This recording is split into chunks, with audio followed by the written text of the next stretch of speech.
Good morning, everyone, and welcome to this presentation on collaborative self-study supporting a peer review mentoring process.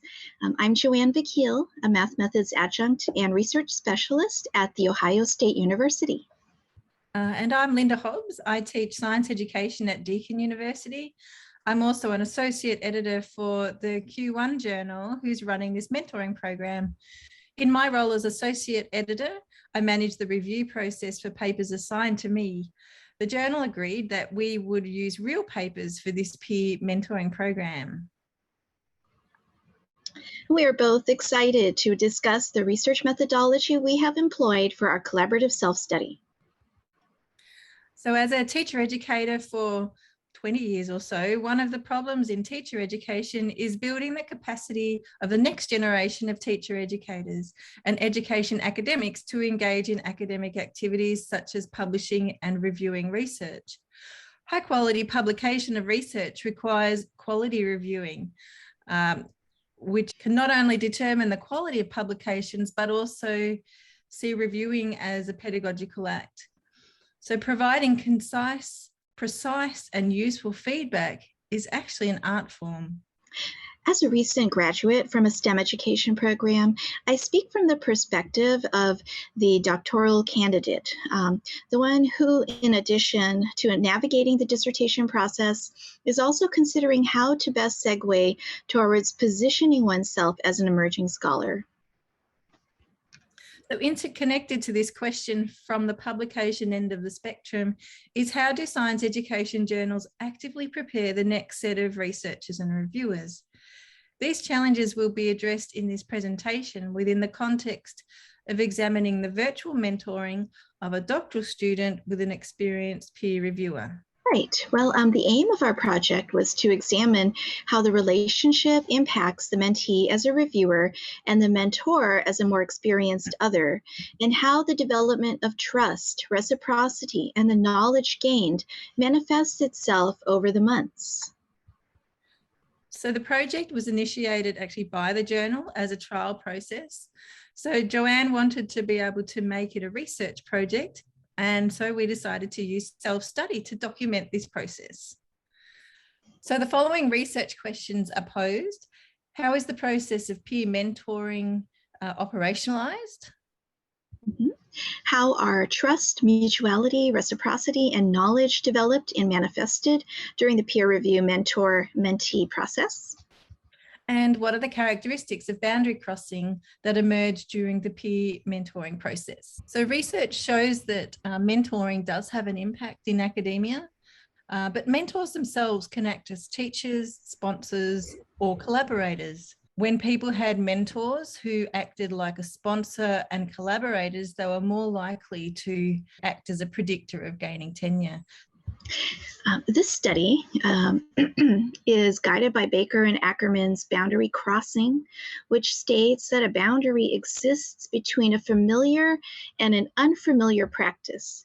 The boundary represents sociocultural differences that lead to a discontinuity in action or in interaction. So in this instance, there are sociocultural practices associated with the actions of reviewing in academic journals marked by notions of quality, structure, and pedagogy. As one approaches a new field that has established practices, a person can experience discontinuity, resulting in feelings of needing to improve knowledge and practice. For some, discontinuity can also be manifested as lacks in confidence and inadequacies and disrupted identities based on unfamiliar knowledges, practices, assumptions, beliefs, and experiences. The boundary has learning potential where there is a recognized discontinuity.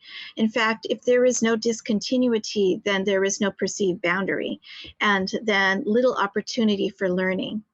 The negotiation of a boundary can be supported by a boundary spanner or boundary objects. So in our study, where we're both the investigators and the participants, Linda, as the mentor, acted as the boundary spanner. So in addition, we employed the method of self-study as talked about by Stenhouse, which refers to an intentional and systematic way of examining one's practice to improve it and to gain deeper insight into understanding the practice itself, usually with the help of critical friends. We obtained ethics approval, which was helpful to support pre-project discussions about the research. The research design for this collaborative self-study involved 4 major steps. First, the definition of the construct of peer review mentoring was developed. Definitions of peer review mentoring were extracted from literature into a database according to criteria. The intention was to then redefine peer review mentoring through this process based on our experiences. Second, virtual interactions between the mentor and the mentee were established, occurring online over a span of almost 1 year. So these dyadic interactions comprised our data, which included email correspondence and synchronous meetings using Zoom, necessitated by the international nature of the mentor-mentee relationship. So Joanne being in the US and me being in Australia. A shared document housing data, updates, and manuscript drafts provided a forum to monitor the progress of the research. Finally, initial findings were collated to produce a single definition that represented the complexity of the peer review mentoring. So the mentor and the mentee reflected on the process of the discussion of the peer reviews, and the design and methods of the study encouraged pre and post reflections, which enabled the researcher participants to engage in self-study. So by using the method of self-study, the researcher participants were able to take into account how one's practice is informed and improved through introspection. The video conference meetings offered a platform for the mentor and mentee to engage as critical friends. The systematically collected data, particularly the reflections and peer review drafts, were reviewed by both researcher participants as they acted as critical friends during virtual mentoring sessions. The boundary crossing mechanisms were used as the focus of reflection, identifying discontinuity, establishing and coordinating boundary objects, reflecting on practice and identity, and transforming practices and identity. Initial findings delineated a peer review mentoring process. For the mentee, the decision-making process of selecting a mentor who aligned closely to her learning goals, aspirations, and work habits involved a few weeks of email correspondence with 3 different science education professors. The final determining factor came down to selecting whose communication habit matched hers best. And for the mentee, selecting a mentor who offered frequent, responsive, and richly detailed reflective emails was a priority. So it was necessary for the mentor and mentee to explicate the peer review process during the initial email correspondence and the first synchronous meeting. So this agreement of a peer review mentoring process represented a coordination of the boundary spanners that bridge both worlds. In this case, the world of experienced peer reviewers like Linda, and then the world of a graduate student like me.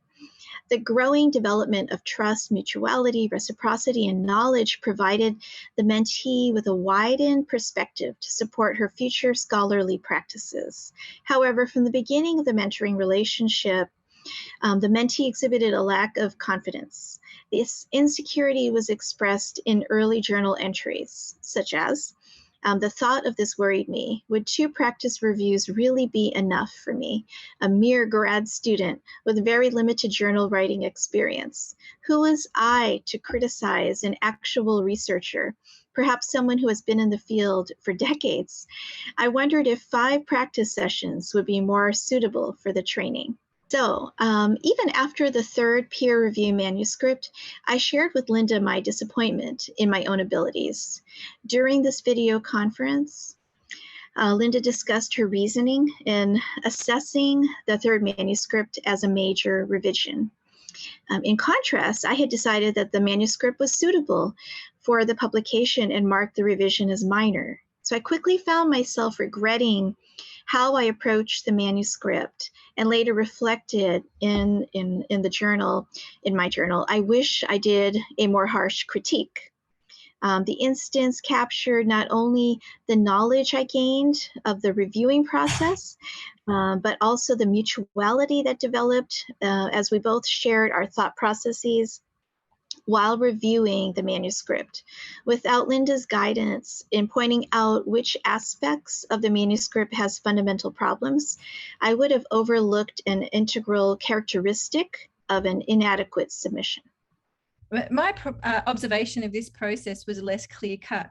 I recognise the subjectivity involved in reviewing, having noticed for some time the different types of reviews you can get for the one article.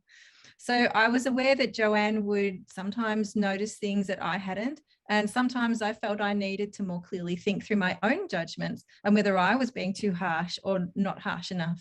So I was learning also by articulating and justifying my judgments.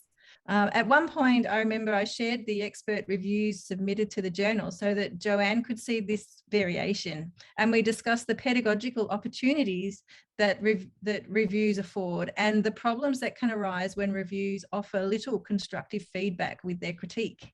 Certainly for me, I felt that by the last review, Joanne was producing thoughtful and precise reviews that were comparable to reviews we received through the journal, sometimes more thoughtful than some reviews that come through. So I was delighted to be able to say to Joanne that she was ready to do a real review. But in reality, is anyone ever 100% confident that they are precise enough in their reviews without maybe being a blocker to the publication of quality research? So using self-study through this mentoring process enabled deeper reflection on the process itself.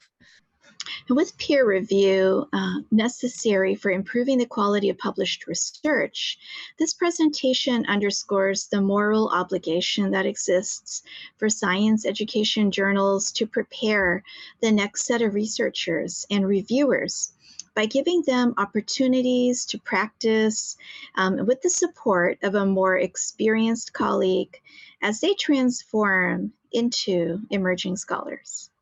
Yeah, thank you so much for attending our session.